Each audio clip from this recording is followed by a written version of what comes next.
నమస్తే రమగారు. నమస్తే జయ. రమగారు, దేవుడి గదికి సంబంధించి, దేవుడు పటాలు పెట్టుకునే దానికి సంబంధించి కొన్ని అనుమానాలండి నాకు.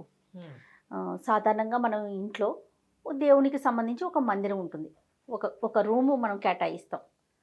అవకాశం లేనప్పుడు కిచెన్లోనో హాల్లో ఒక పక్కనో, మరీ అస్సలు లేదు అనుకున్నప్పుడు బెడ్రూమ్లో కూడా పెట్టేసుకుంటూ ఉంటారు కదా.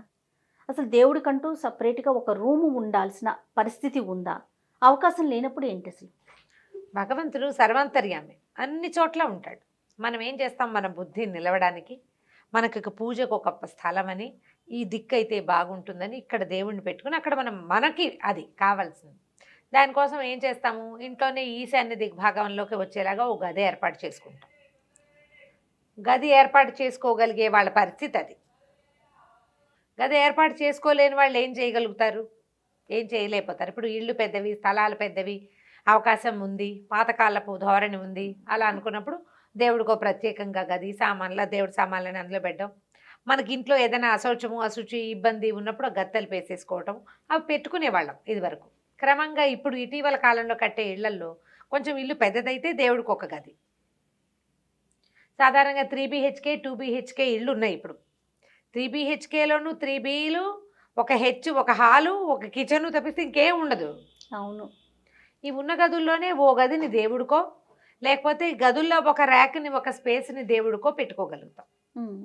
మనకు అట్లా అవకాశం ఉంటే మనం ప్రశాంతంగా అక్కడ కూర్చుని పూజ చేసుకోవటానికి కానీ, ధ్యానం చేసుకోవటానికి కానీ, ఇది ప్రత్యేకమైన స్థలము, ఇది పవిత్రమైన చోటు, ఇక్కడ శుభ్రంగా ఉంచాలి, ఇక్కడ చక్కగా దీపాలు పెట్టుకోవాలి, చక్కగా ధూపం వెలిగించుకోవాలి, మనకి మనసు బాగోలేనప్పుడు వచ్చి అక్కడ కూర్చోవాలి, అప్పుడు మనకు ప్రశాంతంగా ఉంటుంది. ఈ భావాల కోసం మనకి తప్పకుండా ఒక గది అవసరం.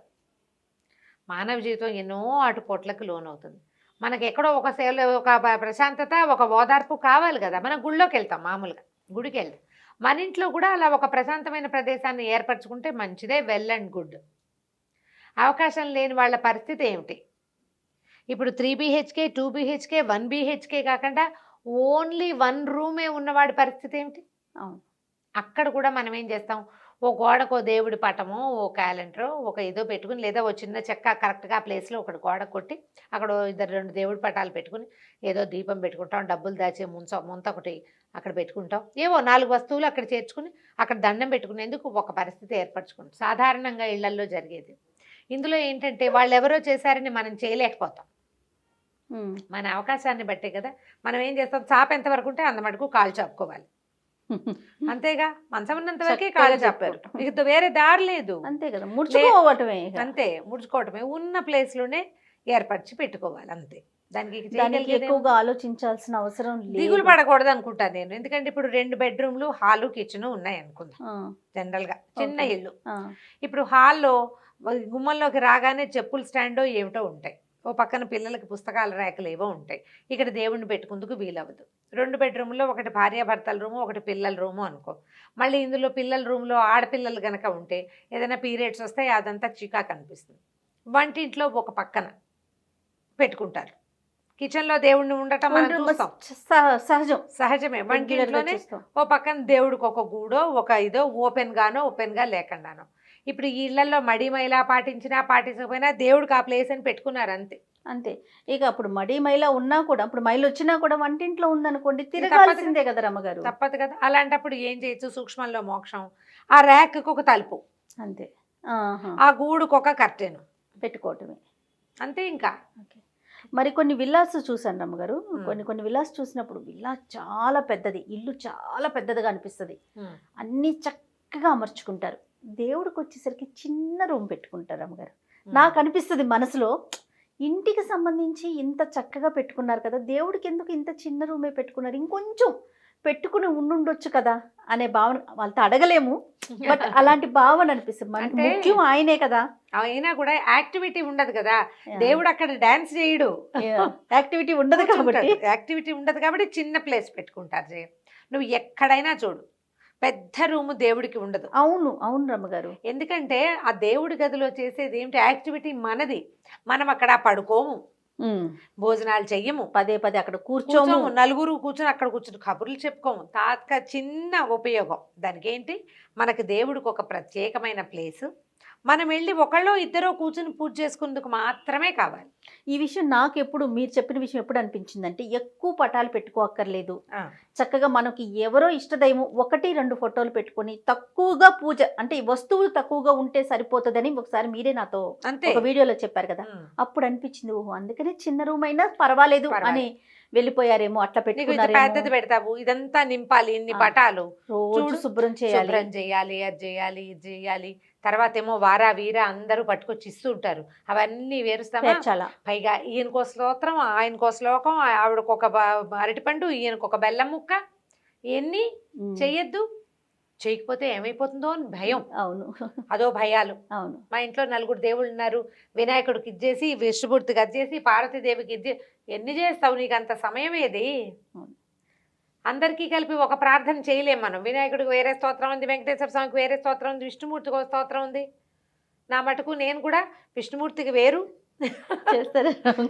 నాకు నోట్లో ఉంటాయి కదా. విష్ణుమూర్తికి వేరు, వెంకటేశ్వర స్వామికి రోజు వజ్రకవచం. మనకి ఇక్కడ సెపరేట్ ఉందా రమ్మగారు రూమ్? రూమ్ సెపరేట్ లేదు, మాది కూడా 3 BHKనే, 3 బెడ్రూమ్లు, హాలు, కిచెన్. హాల్ బాగా పెద్దది మాది. రూములు ఒక రవ చిన్నవి. 3వ బెడ్రూమ్ ని మేము దేవుడికి ఇచ్చేసాం. అదేలే, అందులో మా యాక్టివిటీ ఏం లేదు. 2 పెద్ద పెద్ద ర్యాకులు ఉన్నాయి, సామాన్లు పెట్టుకుంటారు. దుప్పట్లు గిప్పట్లు అందులో పెడతాం, కానీ కొన్ని సామాన్లు బాగా అసలు వాడకుండా ఉండే వాటిని అందులో పెడతాం. దేవుడి మందిరం ఒకసారి నా మందిరం ఫోటో తీసి ఇచ్చాం కదా, ఆ మందిరం ఆ రూమ్ లో ఉంటుంది. మేము యాక్టివిటీ ఏం లేదు అందులో. పొద్దున పూట ఆయన జపం చేసుకోవడానికి, నేను పూజ చేసుకోవడానికి, మా దసరా 10 రోజుల పూజలు. ఇంకా మీరు నేను రామకోట రాసుకోటాలు అని అక్కడే కూర్చుంటాను. వెళ్ళకుండా ఉంటారా? వెళ్ళను. తర్వాత ఏమో అది తప్ప ఇంకా ఆ గదిలో మేము ఏమీ చెయ్యం, యాక్టివిటీస్ లేవు, ఏ యాక్టివిటీ లేదు. 3వ బెడ్రూమ్, దానికి టాయిలెట్ అటాచ్డ్ కాదు, హాల్లోకి ఉంది. అటాచ్డ్ టాయిలెట్ లేని దాన్నే మేము దేవుడి కోసం పెట్టుకున్నారు. పూజ గది లేదు కాబట్టి, ఇంకా మా పిల్లలకి పెళ్లిళ్ళు గిళ్ళిళ్ళు రాలేదు కాబట్టి మా వరకు ఓకే సరిపోతుంది. మిగిలిన 2 బెడ్రూమ్లు, హాల్, కిచెన్ లో మేము సర్దేసుకుంటాం. మా దేవుడిది బెడ్రూమ్ పెద్దదే, 10x12 రూమ్. ఆయనకి పెద్దదే ఇచ్చారు. మరి రూమ్ 3వ రూమ్ ఉంది, 3వ రూమ్ ఆయనకి పెట్టేసాం. అమ్మ వాళ్ళ ఇంట్లో ఎట్లా ఉండేదండి? మాకు సెపరేట్ పూజ దేవుడి గది ఉండేది. మాకు మా పైగా మా ఎక్కువేమో కదా, మడి ఎక్కువ కదా. వంట గదిలోనే మాకు దేవుడు ఉన్నా కూడా మా గోల ఏంటంటే, మేము ఒకళ్ళు వంట చేస్తుంటే వేరే వాళ్ళు వెళ్ళడం మా పద్ధతి కాదు. పిల్ల జల్లా వెళ్ళరు వంటిళ్లలోకి. అప్పట్లో ఎవరు మడి కట్టుకున్నారో వాళ్ళే అక్కడ తిరిగేవాళ్ళు. గారు దేవుడికి పెట్టే నైవేద్యాలు వండేటప్పుడా, లేకుంటే మామూలుగా మనం ఏది వండుతున్నా ఇంకొకరు వెళ్ళకూడదు అట్లాంటి మొత్తం మడి అంత వంటంతా మడితోటే చేసేవాళ్ళ అమ్మ. ఆవిడ మడి కట్టుకునే వంట చేసుకునేది. ఏదైనా కరివేపాకు అవి కావాలంటే మనం గుమ్మం బయట నుంచి గుమ్మంలో పెట్టడమే కానీ, పిల్లలు వెళ్ళిపోయి వంటింట్లో ఇప్పట్లాగా తిరగడం, మంచినీళ్ళు ముంచుకోవడం, ఈ గోళలు ఉండేవి కాదు. మా వంటింట్లో వంట, గోవింద పెట్టె, మాకు పెరమాళ్ళు పెట్టె, కోవిలాళ్ళవారు అంటారు, ఒక బాక్స్ అది. ఆ స్వామిని పర్యంకాసనం అంటే నిద్రపుచ్చేసాక పర్యంకాసనం చెప్పడం అంటే పవళింపు సేవ. పర్యంకాసనం, నీకు పక్క వేస్తాను స్వామి నిద్రించు అని మధ్యాహ్నమే చెప్తారు. సాపాటు భోజనాలు నైవేద్యం అన్నీ అయిపోయాక పర్యంకాసనం చెప్పాక తలుపేసేస్తారు. తలుపేసేసి హుక్కు, మా ఇంట్లో అంతే, మా పెదనాన్నగారి ఇంట్లో కూడా అంతే, హుక్కు పెట్టేస్తారు. పెదగోవింద పెట్టెని మూసేస్తారు. అర్చన జరుగుతున్నప్పుడు మనం ఎదురెళ్తాలు అవి కూడా మా ఇంట్లో ఉండేవి కదా. అందుకే నాకు ఎక్కడైనా సాలగ్రామాన్ని చూస్తే ఉత్సాహం. మా ఇంట్లో సాలగ్రామాల్ని నేను సంవత్సరానికి ఒకసారి కూడా చూశారు కదా. అర్చన జరిగేటప్పుడు పిల్లలు అటు ఇటు వెళ్తే మడిపోతుందని వెళ్ళొచ్చేవాళ్ళు కాదు. వండిన ఆహార పదార్థాలన్నీ తీసుకొచ్చి హాల్లో, తర్వాత ఇక్కడ నైవేద్యం అయిన తర్వాత మాకు పడవటిల్లు భోజనాలకు వేరే గది ఉండేది. ఓహో, ఈ కూరలు తరిగి ఇవ్వటానికి వాటన్నిటికీ కూడా మాకు వెనకాల ఒక పెద్ద పెరడు, పక్కన పడవటిల్లు. ఎవరైనా ఆడపిల్లలు మిగిలిన వాళ్ళు ఎవరో ఒకళ్ళు పై వాళ్ళు కూరలు తరిగి ఇవ్వటము, ఏదైనా వస్తువు కావాలంటే వంటింటి గుమ్మంలో పెడితే అమ్మ లోపల తీసుకుపోయేవారు. మధ్యాహ్నాలు గోవింద పెట్ట మూసేశారు కదా, మధ్యాహ్నం కాఫీకి, సాయంత్రపు వంటకి ఎవరో ఒకళ్ళం వెళ్ళేవాళ్ళం. ఈ పిల్లలంతా వెళ్ళటం లేదు, మంచినీళ్ళు అన్నీ యువతలే ఉండేవి, పాలు, పెరుగు అన్నీ యువతల బండల్మర అని ఒక పెద్ద అల్మర ఉండేది, అందులో పెట్టేసేవాళ్ళు, అందులో నుంచి వాడేవాళ్ళు. అక్కడ మడి లేదు. మడి ఖచ్చితంగా ఆ దేవుడు ఉన్న ఆ వంటింటికి మడి ఉండేది. పాతకాలపు ఇళ్ళు కదా అది. ఇప్పుడంత సిస్టమ్ ఏం లేదు, సిస్టమ్ మారి అయినా కూడా మా గోవింద పెట్టింది, మా కోవిలాళ్ళవారు అలాగే ఉన్నాడు. మడి కట్టుకోవడం, దానికి విడిగా. ఎప్పుడైనా బందరు వెళ్ళినప్పుడు ఒక ఫోటో పెట్టొచ్చా, చూడొచ్చా అంటే గోవింద పెట్టి అనేసరికి అది ఒక ఇంట్రెస్టింగ్ అనిపిస్తోంది, చూడాలి అని ఒక భావన అంతే. చిన్న చెక్క బీరువా అనుకో జయ, ఇంతెత్తు, ఇంతే, 2 తలుపులు, దానికి ఒక హుక్కు, దాన్ని అట్లా అంటాం. ఆ పేరు అది కోవిలాళ్ళవారు అంటాం.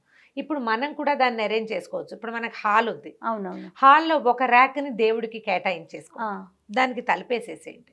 మీరు పూజ చేసుకునేటప్పుడు ఓపెన్ చేసుకోవటం, అక్కడ కూర్చోవటం, మనకు అవకాశం అదే ఉంది. నేను ఒకళ్ళ ఇంట్లో బేగంపేటలో ఒకరి ఇంటికి వెళ్ళాను. వాళ్ళు ఎవరో కూడా నాకు తెలియదు. మా అక్కయ్యతో ఏదో శారీస్ చూడడానికి వెళ్తే ఆవిడ నాకు మన ఫాలోవర్ అట ఆవిడ. ఆవిడ చాలా ఉత్సాహంగా నేను జుట్టు తిరుమలలో ఇచ్చాను మీరు చెప్పినందువల్లే అని చెప్పారు. నేను ఒక సందర్భంలో మా టీవీలో చెప్పామేమో, మన దాంట్లో చెప్పినట్టు లేదు. స్త్రీలు తలనీలాలు ఇవ్వచ్చా అనే విషయం చెప్పాము. చెప్పలేదు రమ్మగారు, మనం మాట్లాడుకున్నట్లు మా టీవీలో చెప్పాను. ఆవిడ ఖచ్చితంగా ఫాలో చేశారు. అది మీకు మొక్కు, ఏదో విపత్కర పరిస్థితుల్లో మొక్కు ఉంటాం, దాని మీద మాట్లాడదాం మళ్ళీ తప్పకుండా. ఆవిడ వాళ్ళ ఇంట్లో లోపలికి వెళ్ళాం కానీ రైట్ సైడ్ ఒక గోడకి, ఈశాన్యం గోడ అది, అక్కడ ఫుల్ ర్యాక్ పని అయ్యాక తలపేసేస్తారు. మా బిల్డింగ్లోనే కింద ఒక గ్లాస్ తోటి ఒక హాల్లో ఒక ర్యాక్. ఇప్పుడు నేను కూడా చేసుకోవచ్చు. మాకేంటంటే కొంచెం మడి కట్టుకుంటాం కదా, హాల్లో ఉంటే ఎవరైనా వస్తే ఎదురవుతారని చెప్పి లోపల పెట్టుకున్నాం. కానీ హాల్లోనే ఒక గ్లాసు కబోర్డ్ లాంటిది చేంజ్ చేసుకుంది. జ్ఞానశ్రీ వాళ్ళ ఇంట్లో గ్లాస్ కబోర్డు చక్కగా ఉంటుంది, హాల్లోనే ఉంది, ఫుల్ గ్లాస్ మొత్తం. మనం అలా ఏదైనా సూక్ష్మంలో మోక్షం చేయొచ్చు. మీకు దేవుణ్ణి అన్నీ కలపకూడదు, సెపరేట్గా ఉంచుకోవాలి, దేవుడికి ఒక ప్రత్యేకమైన స్థానం ఉండాలి, ఇలాంటి భావాలు ఉంటే ఒక ర్యాక్ని వదిలిపెట్టండి. గదులు వదిలిపెట్టలేకపోతాం, కనీసం ఒక ర్యాక్, కిచెన్లో ఒక ర్యాక్, దాన్ని క్లోజ్ చేసుకోండి. పూజ చేసుకునేటప్పుడు పెట్టుకోండి. ఇప్పుడు వంటగది పూజ గది కలిసి ఉండొచ్చా? దేవుడు ఇప్పుడు బెడ్రూమ్లో దేవుడు అయిపోయాడు అనుకుందాం, అదొక చింతగా ఉంటుంది. అవునవును. మనం అంటే ఇప్పుడు ఎవరో ఒకళ్ళు నాబోటి వాళ్ళు నోరు ఊరుకోని వాళ్ళు కొంతమంది ఉంటారు, నిజంగా అంటే అబ్బో ఏంటి దేవుడిని గదిలో పెట్టుకున్నారు, మంచిది కాదు, భార్యాభర్తలు ఇక్కడ కలిసి ఉంటారు కదా, ఇలాంటివి మాట్లాడతారు. అమ్మ ఎవరు చూడకుండా ఉంటారా మనని? భూమి ఆకాశాలు పంచభూతాలు మనని చూస్తూనే ఉంటాయి కదా, వాళ్ళే కదా మన జీవితానికి సాక్షులు. ఇలాంటి భావాల్లోకి వెళ్ళకండి, ఏమీ భయం లేదు. మీకు అవకాశం లేకపోతే ఒక్కటే గది, ఒక్కటే కిచెను, చిన్న కిచెను, అక్కడ దేవుని పెట్టుకునే వీలు కూడా పెట్టడమే అంతే. దానికి ఒక అడ్డం పెట్టుకోండి. మీ శంక, మీ భయానికి, అది కూడా అదే మీ భయానికి, అంతకంటే ఏమీ లేదు. ఒకవేళ ఒకే గదిలో మీరు అక్కడే పడుకుని, అక్కడే తిరిగి, అక్కడే వండుకునేటప్పుడు లక్షణంగా గోడకు ఒక చోట దేవుడి కూడు ఏర్పరచుకోండి, అక్కడ దీపం పెట్టుకోండి. భగవంతుడికి తెలియకుండా నువ్వు చేసేదేది లేదు, ఆయన సృష్టి కదా. కాబట్టి అలా భయాలు కాంప్లికేటెడ్ చేసుకోవద్దమ్మా జీవితాన్ని. అవును అవును.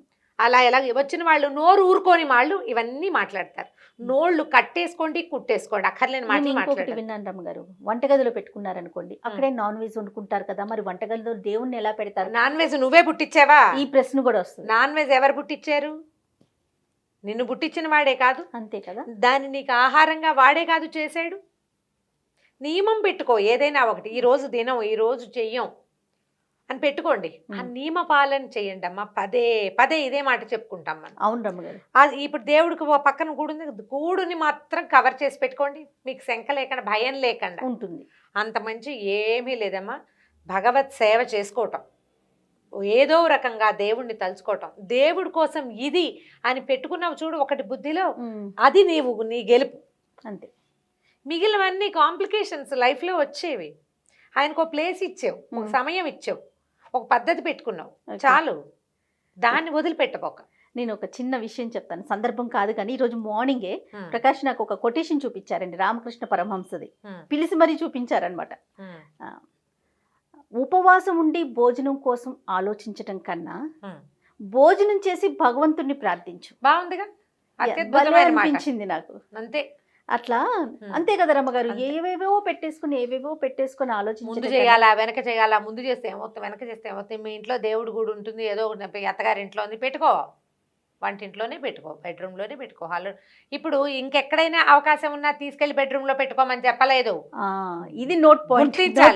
మీకు అవకాశం లేనప్పుడు ఎక్కడో చోట దేవుడికి ఒక అవకాశాన్ని ఇవ్వండి.